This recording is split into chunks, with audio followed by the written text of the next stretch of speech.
Craig, welcome to the Meat Mafia podcast. Excited to have you on. Thank you. Thanks for having me on. So you are the author of the book Keto, a well-known speaker in the keto and carnivore space.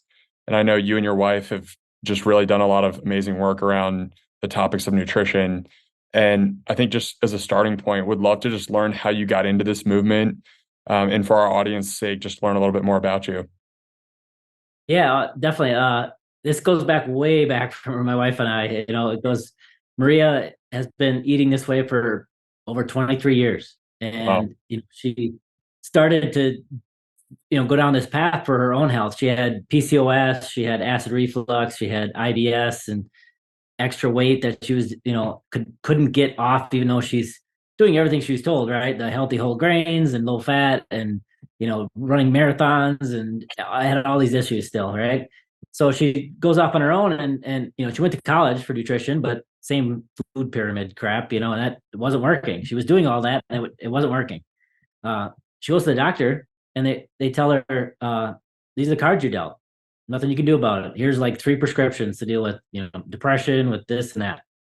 She's like, okay. And the same week, our dog started losing patches of his hair. So she goes into the vet. First thing the vet says is, what are you feeding it? And it was like light bulb moment. The doctor never asked me what I was eating.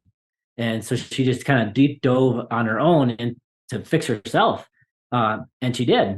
She reversed all these issues. She found this path to, what you call keto now.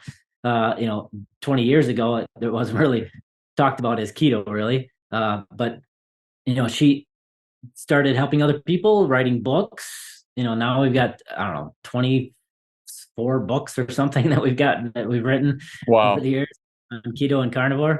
And myself, it took a little longer because I was didn't have health issues at the time.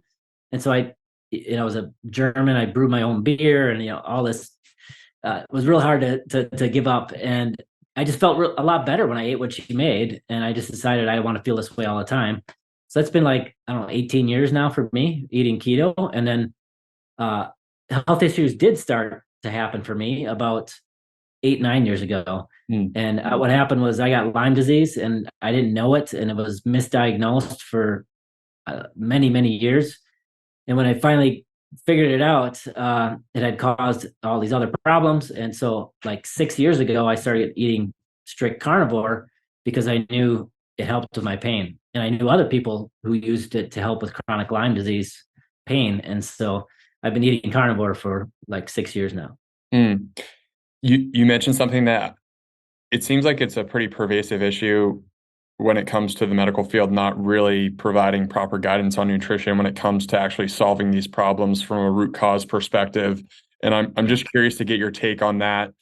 Do you think that it's just a lack of understanding or not confident in, like the right approach, or they would just rather kind of prescribe the issues away?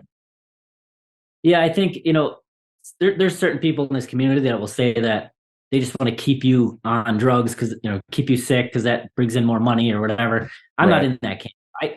I think they just don't have the tools. There's studies out there that have been done. There's one random or a full study done on medical education in this country, and they found that on average, doctors got 24 hours in the nutrition education.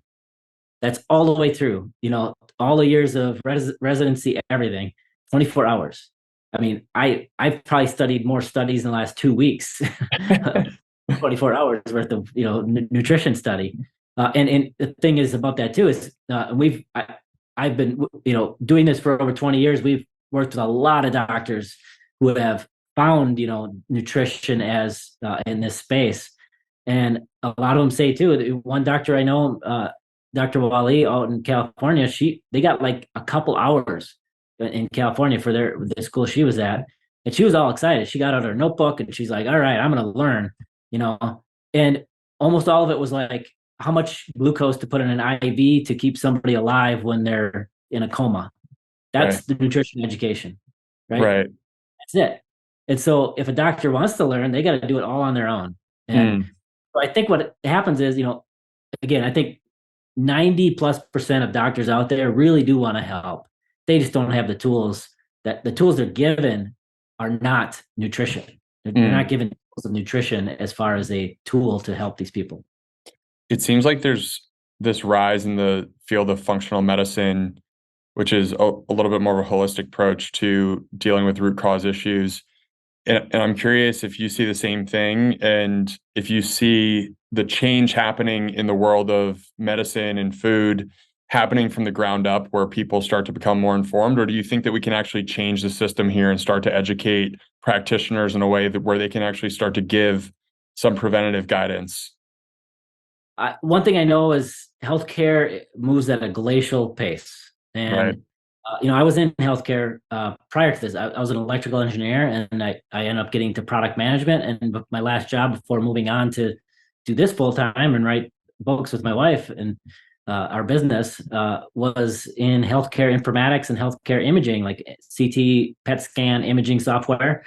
So I've been in healthcare from that standpoint, and it is so hard to get them to move on anything. And Right. it's while it may happen someday, it's not going to be quick. And so from that perspective, yeah, I think the functional doctors and those kind of practitioners are going to fill the gap until they are able to catch up with that side of things, because we're just not there. And personal story, right along the lines of this as well. 9 years ago, I started getting this pain, in my back, and it started going up into my neck and shoulders. And because I was keto at the time and my inflammation was pretty low, and I was able to manage the pain for probably longer than I should have. But about 5 years later, I just got so sore and stiff that I was like, something's wrong here. So I go into the doctor, standard doctor here. He does it sounded to me like Lyme disease. So he runs the standard Western blot Lyme test, which is what doctors are told to do. And it came back negative. Well, now I know that 70 to 80% of those tests, the Western blot Lyme tests, are false negatives. So they say you don't have it when you really do for Lyme disease. And so when a couple more years struggling with this pain and these problems, right? Like to the point where my 8-year-old son could throw a football farther than I could. Like it was just, I knew something was wrong, but all my blood markers for the most part were fine. So finally I went to a functional medicine doctor, and at that point I had studied a lot on nutrition and understood biology quite a bit. And I decided, you know what, I'm going to go to a doctor I know. And she was open with me. And I said, here's the test I want run. Like I gave her a list. Yeah. And I went in and got like 20 vials of blood taken, and I got all these tests back. And in that first round, what came back, everything looked fairly normal, except my red blood cell count was low. I was anemic, even though I ate primarily red meat at that point.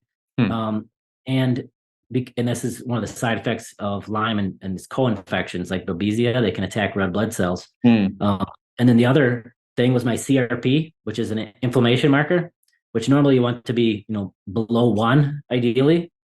And we'd get that with clients all the time eating keto. I was 50.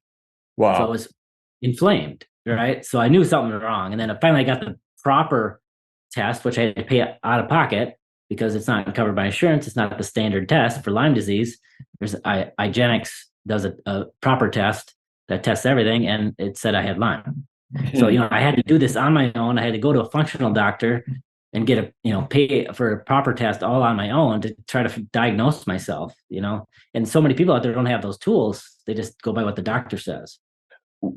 How are so many of the diagnoses false positives?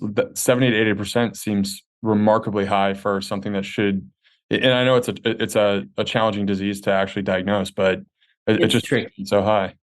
It is, yeah. It's challenging. It's the problem is they decide when they made the test they're going to test these DNA strand, these bands. Okay, they don't test them all, and so if you don't come up, it's like a 2-stage test. Like if you don't have X number of bands positive on the first round, they say you don't have it. If you do have a certain number, then they do a second test and diagnose of that. So it's just the way they set up the parameters of the test that I think it's insufficient. Have you found a diet? I know you're big in keto and carnivore space. Have you found a particular diet for yourself within the scope of those two diets that works best for you when it comes to Lyme disease?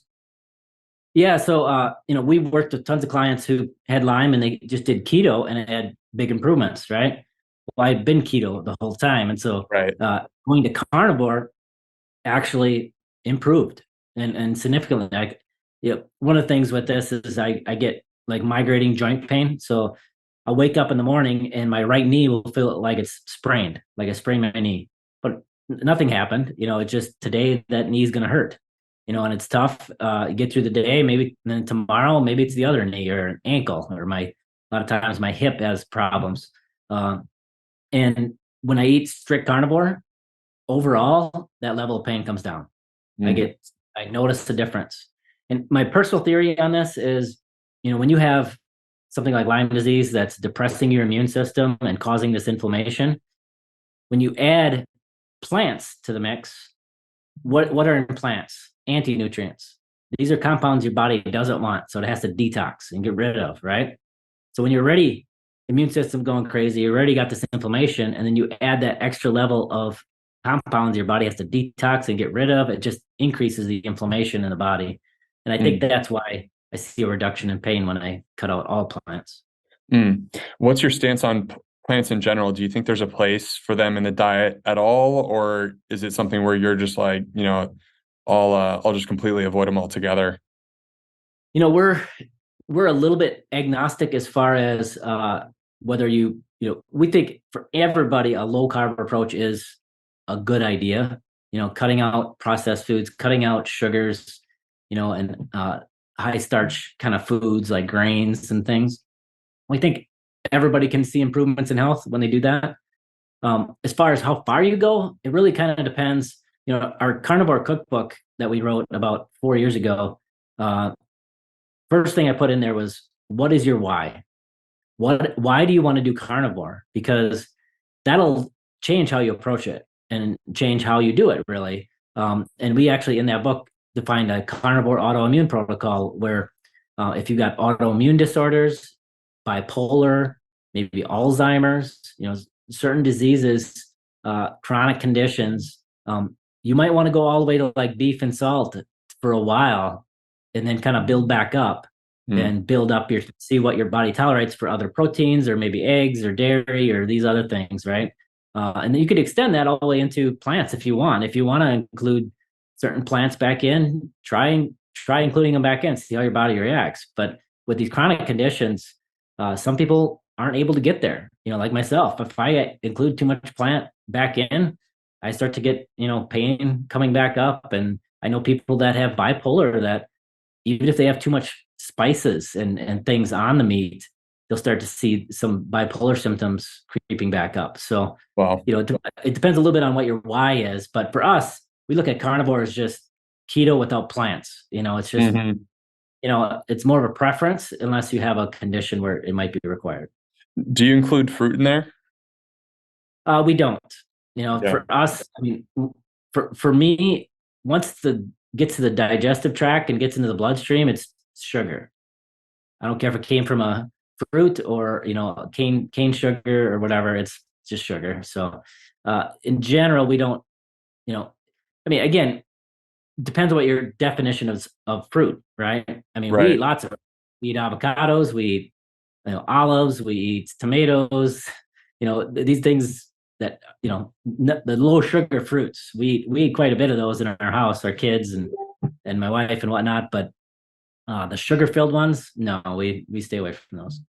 So you mentioned what is your why? And I'm curious, as you've gone down this rabbit hole of coaching more people and helping people on their journeys to better health through nutrition, what are the most common or what are a few of the whys that people come to you with? I'm sure weight loss is the obvious one, but are there other ones that you see keto and carnivore specifically being very helpful for? Yeah, it's pretty crazy. I started keeping this folder of testimonies because we just started getting people, sending us, look at this, this happened. Got off this medication, whatever. I was like, I'm going to start saving these. And I don't know, 10 years ago, I started just saving these into a folder. There's like 10,000 testimonies in there now. And Wow. I can literally go into this folder and type a search for a condition and get half a dozen testimonies for that condition, like almost every condition you can think of. And what we found over the years of doing this is people will come to us for weight loss. They'll stay for the health improvements. Hmm. Like because of how good they feel, getting off medications, reversing symptoms of different conditions. That's why they stick with it. The weight Yeah. loss is just like a side benefit to how good they feel. Right. Um, Now that doesn't mean it cures everything. And that's the temper. I want to temper, this in the social media space, it can kind of seem like that. But we've definitely seen huge improvements in everything from Parkinson's to Alzheimer's to diabetes to digestive conditions like Crohn's, colitis, IBS, tons of different skin conditions, eczema, psoriasis, cancer. We've had people that have had shrinkage of tumors, certain types of tumors. I mean, you know, just crazy when I look at it and try to put it together. The kidneys, protein's hard on the kidneys. We've had people with stage 3 kidney disease move to like stage 2 or 1 just by cutting out the carbs and processed food and eating keto, which is supposed to be hard on the kidneys, right? Yeah. uh, Can you break that down a little bit? Because it seems as though over the past, let's call it 3 or 4 decades, there's been a massive rise in autoimmune issues. People are seeing more and more chronic diseases pop up in a significant way. And it does seem like there is a path forward through better lifestyle choices and diet that's actually helping these people reverse or at least help with some of these conditions. So what is it about the keto and carnivore diet that's actually helping them? I think there's several components to it. Some people will say, yeah, well, if you lose weight, a lot of different conditions will get better with weight loss, and that's true to some extent, like especially diabetes and metabolic disorders. But it's not true in everything, like Parkinson's, Alzheimer's. These people aren't losing weight. When they get their improvement in symptoms. We had somebody who had terrible case of colitis, Crohn's, terrible Crohn's case, and they were underweight because of the Crohn's. It was having such bad problems. They were like 90 pounds. And Wow. so they had to put on weight and they ate this way. And not only did the symptoms of the Crohn's go away, they gained like 10, 20 pounds. So, it wasn't weight loss that was causing it. It's cutting out the, grains, which I think are inflammatory to everyone. It's cutting out the processed foods. It's cutting out the sugars, that you're going to cause inflammation. And insulin is kind of a master signaling hormone for a lot of things. And having chronically elevated insulin, which happens when you get overweight, typically, that causes a downstream effect of a lot of different disease process.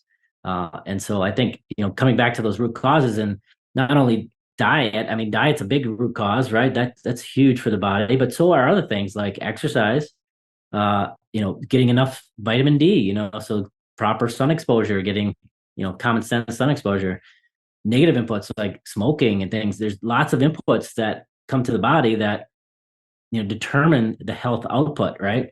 And so I think, again, back to the functional approach, kind of more holistic approach, you need to kind of look at everything and see where, you're out of order if these diseases are happening. Mm. How long until people will start to see results with incorporating a low carb, high fat, keto carnivore diet? Because I imagine a problem that you run into is potentially people don't see results and then they give up, or they lose the incentive to really stick with the diet. And I know it's obviously a challenging issue to deal with. So Yeah. when could people expect to see some improvements in their health? It really varies depending on the condition, depending on the person, depending on their history, and uh, I can think of a few examples. Like we've on both sides of the spectrum. Like we have a person who had a A1C, I think, of 14, which is huge A1C. In 3 months, which again, that test is an average blood glucose over 3 months. In 3 months, they brought it down to 5.7 from 14. I mean, that's Wow. like almost immediate reversal of that, diabetic in A1C state. And then there's other people that, it takes time. I tell people, if you think of how many years it took you to get this overweight or this, problem, it's not going to reverse overnight. It's not going to reverse in a month. It's a process, right? You got to reverse all the damage you did, and that can take time. We had one client who was, she stuck with it because she felt really good, but for 2 months she didn't lose any weight, Mm. and then in month 3 she lost 30 pounds. Wow. Just, body sometimes has to go through some processes, and you just Right. got to trust the process and stick with it. Do you incorporate any fasting or anything like that when people hit certain plateaus? Because I've found that, in my experience, fasting is a great way to just reset. Everyone wants to do a juice cleanse, but I feel like fasting is kind of the best cleanse there is. Yeah, it depends. So intermittent fasting, I'd like to break it apart to intermittent fasting and extended fasting. Hmm. So intermittent fasting is like time restricted eating. You're eating, 6 hours, 4 hours a day. You eat food. Outside of that, you eat nothing. I think that's great, and it can be really helpful for people with weight loss and keeping snacking down and those kind of things. Uh, Extended fasting, we typically don't do because, from our experience, doing something like a protein sparing modified fast is a better answer, because with extended, eating nothing longer than 24 hours, so you eat just water for 2 days, 3 days, whatever, uh, you're going to lose muscle, and muscle is really important, especially as we get older, and it's so much harder just to maintain your muscle, much less build muscle. um, so for us, a protein sparing modified fast is just, you still get enough protein for your body size. You get basically zero carbs and maybe only 30 grams of fat, so real low fat as well. So you kind of mimic the fast in that there's not a lot of energy coming in, and so you get, some of the benefits you would from a fast, but you maintain your muscle. So Mm, that's what we do instead. mm. And do most people take to that fast? There's all these different fasting protocols out there. How do you help people get through some of the barriers? Because it is quite a challenge to restrict yourself that much. Well, what's interesting about the protein sparing modified fast days, or we like to call them pure protein days because it's a better description if you ask me, but it's a clinical term is protein sparing modified fast. Um, we find that people struggle to eat all the food, which is, it's only like 700 calories. Like if you're eating maybe, a typical woman might have 100 grams of protein, 30 grams of Interesting. fat. That's it. And they're eating like 700 calories. But eating that much lean protein really is satiating. Like it's hard to eat that much lean protein, Right. and so we've had time and time again, people tell us, I just can't eat all the food. And it's only 700 calories, which is That's a really crazy. interesting insight. We had Mark Sisson on the podcast, and he was talking about how his framework for eating healthy and living a vital life was, how can I eat the least amount of food and still feel great? And it was really centered around a high protein diet and incorporating some fat in there too. But it does kind of speak to the body's needs, and the fact that the body itself really does want a high fat, high protein diet.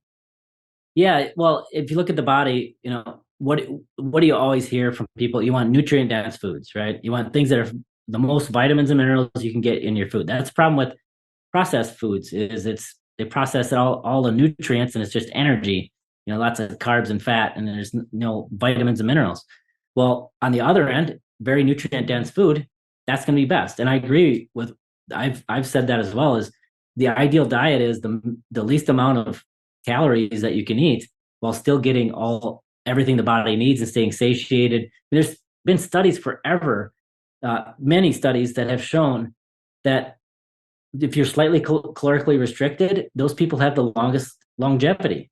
The Hmm. more overeating you do, the shorter your life. Like it's the body likes to be, it's hard on the body to overeat and do these, excess calories and things. So from that perspective, what's protein? Protein is the most nutrient dense food pretty much you can eat. I mean, beef liver is, I believe, the most nutrients dense food on the planet. Like there's nothing out there that has more vitamins and minerals in it. But Yeah. by itself is right up there. And so you're eating tons of vitamins and minerals. You're eating amino acids the body needs to build muscle and stay strong and vital. and then you're getting fat with the protein too that fuels the body, right? And Yeah. so yeah, I think protein, again, I said earlier it's kind of preference, but like when you boil it down, the body can do just fine on just animal proteins. Mm, Adding plants is up to you, your preference, but I don't think they're needed. right.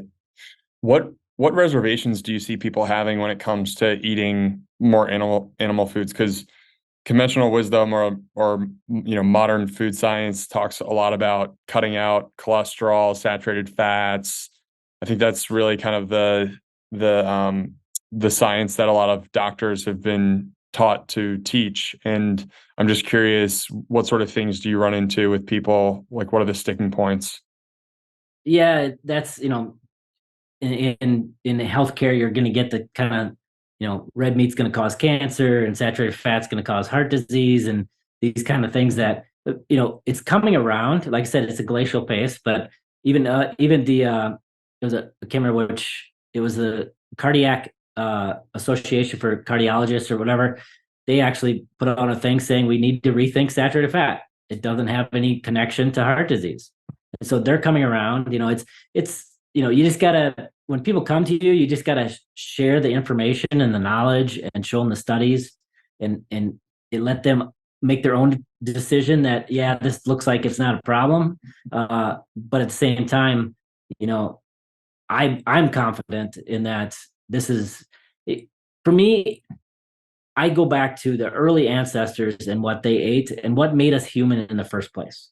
Why Mm, did we branch off from being, uh, the other primates to this thing that had this huge brain and shrunk its gut and not nearly as big of a gut? What happened? What were they eating when this transition happened? Right? That's important.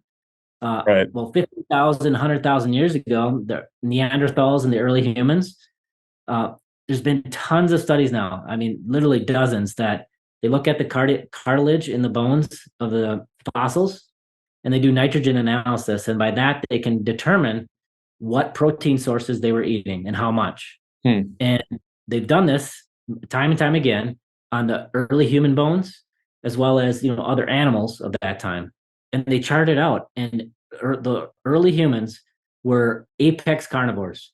They ate more meat than any other animal. They were more apex carnivore than lions, hyenas, you name it, of the time. And so, what grew these big brains and shrunk our gut? We ate nutrient dense animal proteins. We were carnivores. And so, I think that's the thing that the body needs to eat to be ideal. Adding other stuff is optional, but you definitely need to prioritize protein. yeah, we've legitimately hunted species out of existence like woolly mammoths because I'm assuming we weren't just killing them for fun. It would take a lot of effort Yeah. to actually kill one of those animals. Well, actually, there was a recent study that showed they were doing a dig in Europe, Northern Europe, and they found a huge stash of woolly mammoth bones. And Wow. so what they found was the early humans had dug a pit. They did a deep pit, and they would chase them. And when one would fall in there, they'd kill it and eat it for weeks and months, Wow. and just keep doing that until there's like hundreds of woolly mammoth bones in this pit. And So so, interesting. well, and you look at that too. Uh, Stomach pH. What's the stomach pH of humans? You know, each animal species, based on what they're eating, has a different stomach pH. Things that only eat plants, like deer, the herbivores, they're going to be like 5 to 6 stomach pH. So below 7 is more acidic. The lower the number, the more acidic the stomach is. 5 to 6 is an herbivore.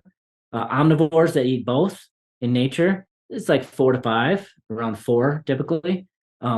Carnivores like lions, they're usually like 2 to 3. Scavengers who are eating meat that's turning, like hyenas, Hmm. their pH is like 1. You know what a human's pH is? Like your stomach pH right now? Aren't we like, 1.5. what is it? 1.5 on average. Wow. So, So we're approaching the scavenger level of pH. And why? Look at those woolly mammoths. We didn't have preservation techniques, and think how massive that thing is and how long that whole tribe's going to eat off of that thing. mm, So so it it actually, I feel like that's such a amazing point in reference to what we should be eating, where Yeah, it's looking at our digestive mechanism and saying what do other animals eat and what is their pH, and it's actually it's almost baffling to think that we're not looking at that in a more critical way, where it's like this basically is the indicator of what we should be eating. exactly. And you can go further, look at the digestive tract. Other primates, if you the large intestine and small intestine, right? Small intestine uh, is good for digesting meats. And what's our small intestine? It's about 3 times longer than other primates. Hmm. The large bowel is good for digesting plant matter. Ours is like a third the length of other primates. Hmm. So what happened there? Right? We shifted to be really prioritizing protein over or animal proteins over plant matter. And then the cecum is where if you truly want to talk about being a vegetarian and optimizing that lifestyle, and you look at something like a koala bear, who's clearly a vegetarian, you look at its cecum, it's this big long curly pouch where the plant matter, the fiber, the cellulose will sit in there, get fermented, and turn into saturated fatty acids that they can then use. Our cecum is this tiny little pouch at the beginning of the large bowel, and it doesn't hold basically anything. It's basically shrunk down to it. It's not even hardly there. And that's why we don't digest any plant matter. That's why fiber goes right through us. Right. So if we were truly meant to eat plants and plants only, we would be able to digest that and turn it into fat that we can use, like other animals that are actually, herbivores. You mentioned fiber, and I'm curious to dig in here. What do people misunderstand or not understand about fiber? Because it seems to be widely accepted that we need to have fiber in our diet, but as soon as you start going down the keto carnivore rabbit hole and experience it for yourself, you realize you don't really need fiber in your diet. No, no. Babies go poo all the time, right? Right. And they have no problem going number two. Right. And there's no fiber in breast milk, right? Like from the beginning, if you go back to you know, everybody would agree. What's the best food for a baby, for an infant? Breast milk. Nobody disagrees with that, right? There's no Nope. fiber. There's lots of saturated fat, cholesterol. Guess why? There's lots of cholesterol.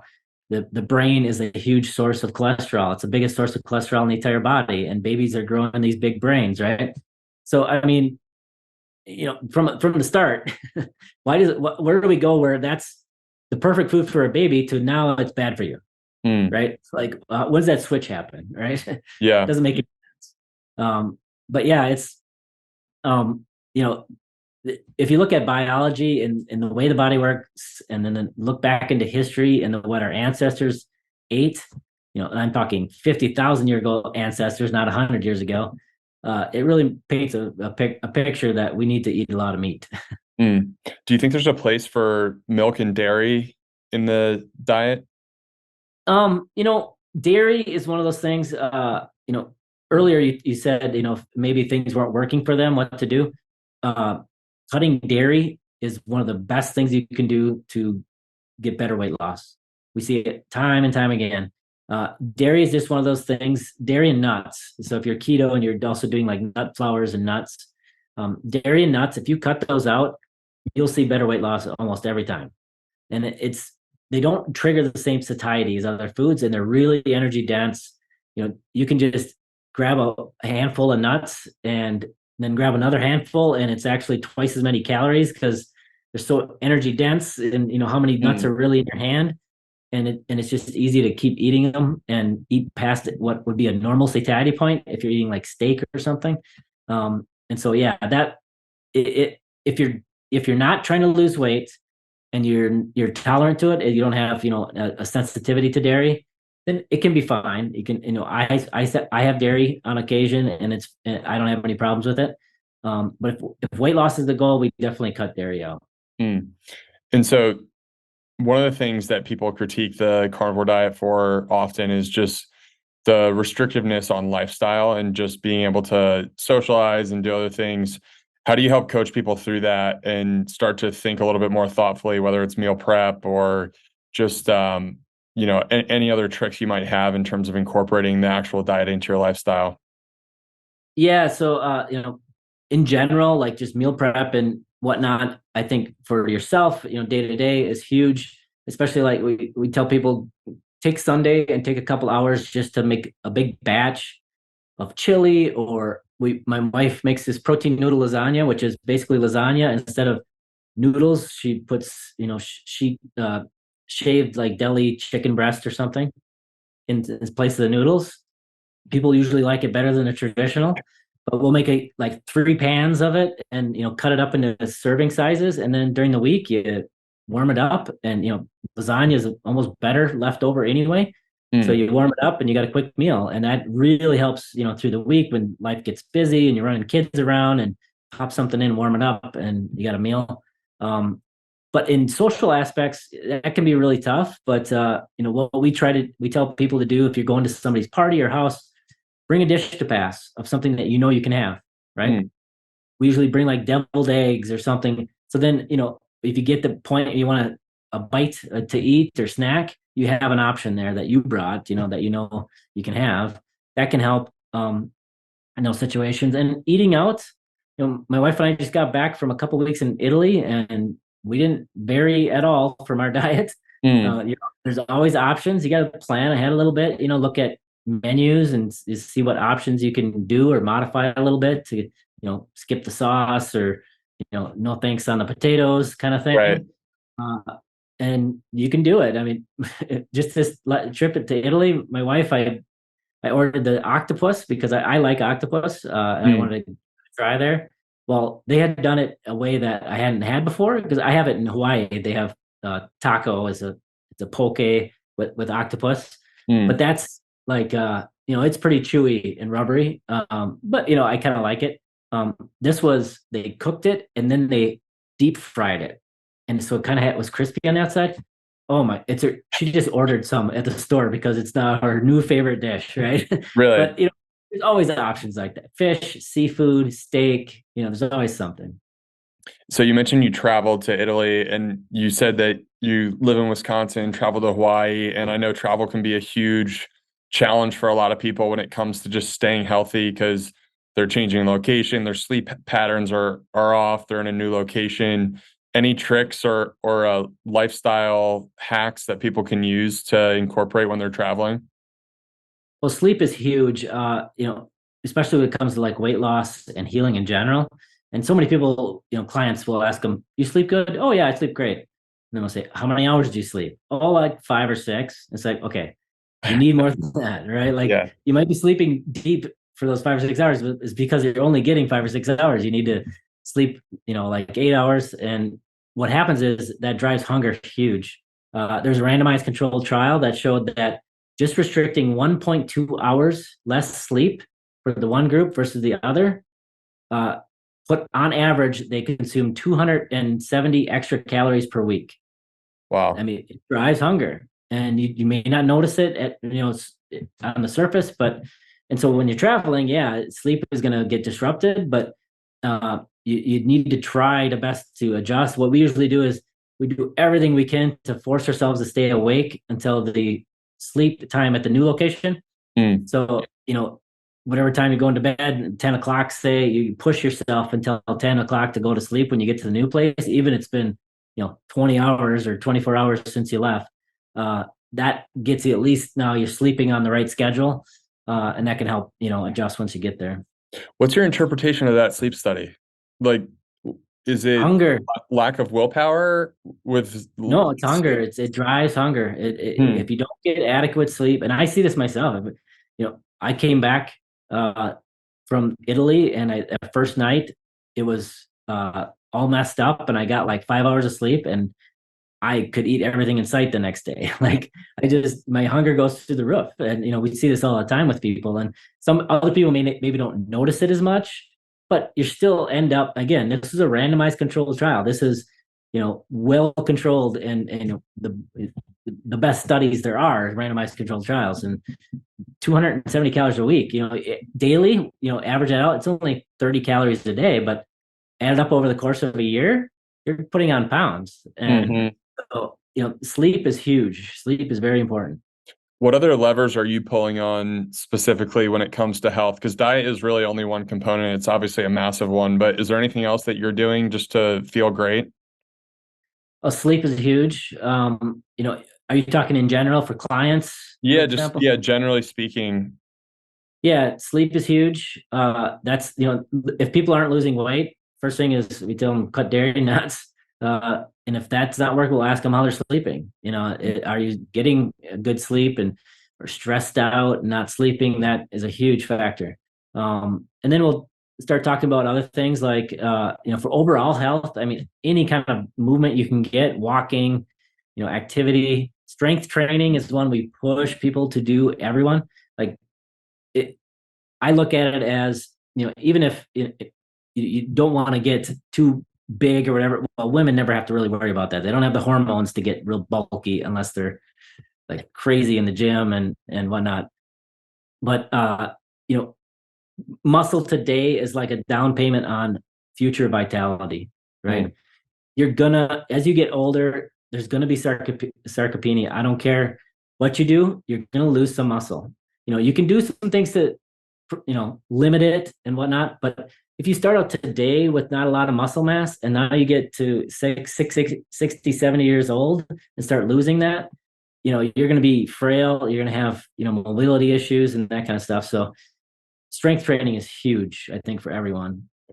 yeah, I think it was Peter Attia. I saw him on a recent podcast. He was saying that the most value that you can get when it comes to exercise if you go from 0 hours of exercise to 3 hours of exercise, it essentially cuts your risk of all cause mortality in half. And Yeah. something like that is just such a powerful statistic because if you Mm-hmm. can reduce your risk of all cause mortality just by doing a simple exercise, I think that even includes just like going for a long walk. Um, Yeah. that's a powerful piece of information. It's huge, and there's tons of these too, that studies that associate strength with longevity. Mm, Grip. One I just saw recently was grip strength. yeah, So grip strength was like hugely correlated with longevity. The more grip strength you had, the longer life. As you get weaker and more frail and can't open that bottle of pickles or whatever it is, yeah. your expectancy goes down, and that's just so. Yeah, it's huge. So you and your wife have two children, correct? Yes. How do you guys incorporate these nutrition principles as parents, just trying to help them learn and also, enjoy themselves as kids, but also teach them the right things when it comes to nutrition? That's the key right there, is teach them. And I think parents these days, we see it online, we see it all the time. Just let them be kids, right? Let them eat the cotton candy and all the rainbow candy, junk food, all of it.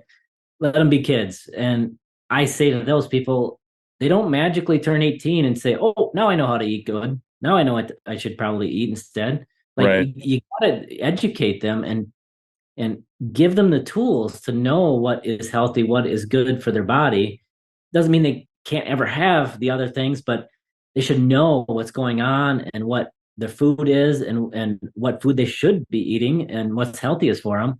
We spend so much time and energy and money training our kids, in sports, investing in their sports or in their education. But what's going to be the best for quality of life down the road? Mm. Their health, right?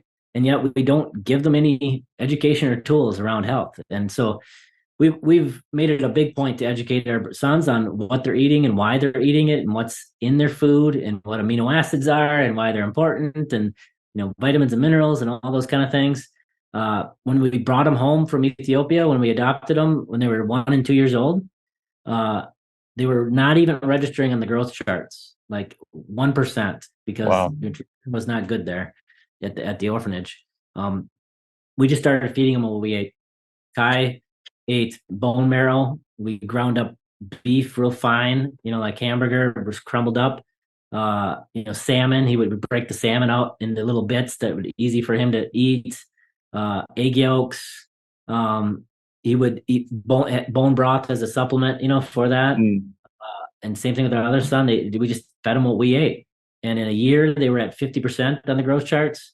And in 2 years, 75%. And they've pretty much stayed there ever since. And Mm. so, people say kids need carbs to grow. No, my son grew like 6 inches this last year.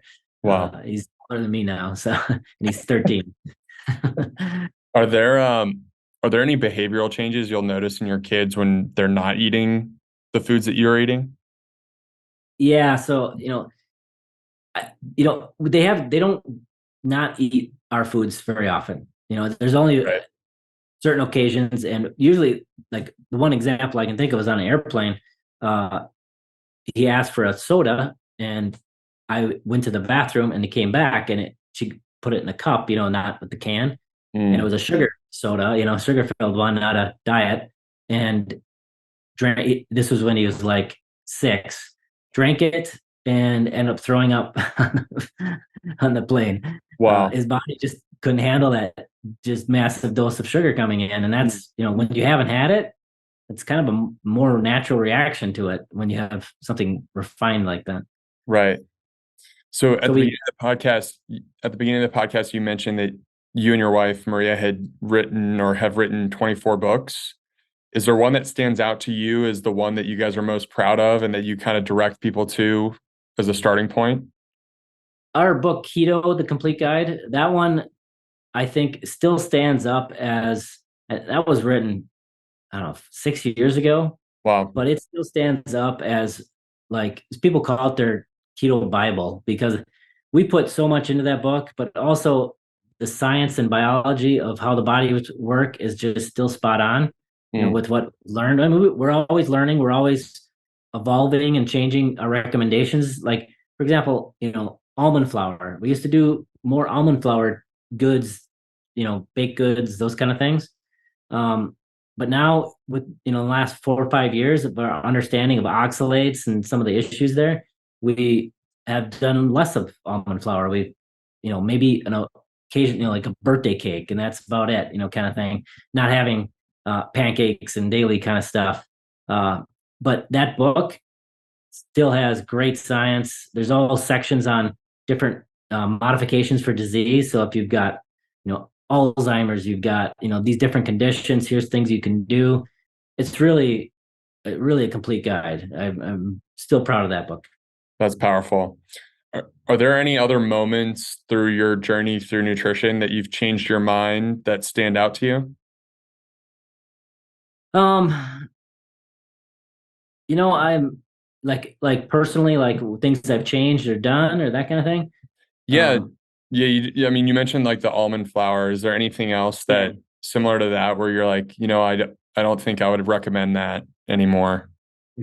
there's a few, like, flax and soy. I mean, those are, we never really did recommended soy, but flax is, if not more estrogenic than soy. Mm. So it's got, phytoestrogens, which are estrogenic compounds. That's probably 10 years ago. We used to have some recipes with flax. We cut those out. Trying to think of other ones. We're always watching things, like, we have this shopping guide on our website, and we Mm. link to all with coupons to all the products that we like and improve, and we got to kind of watch it because people are always changing their ingredients, and we had to pull all the time. We have to pull things off because they add some junk to it that, just isn't like, Swerve. For years we promoted them, and they just got bought out by another company, and they changed their formula of one of their products and added tapioca starch. Mm. I have no idea why you gotta add tapioca starch to a sweetener, but now we had to pull that off because we don't recommend that anymore. Wow. All the more reason to eat real foods and try to Yeah. cook as many as your meals as you can.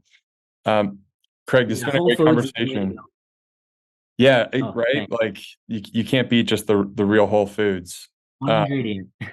but this has Beats. been a great conversation and really appreciate you coming on the show.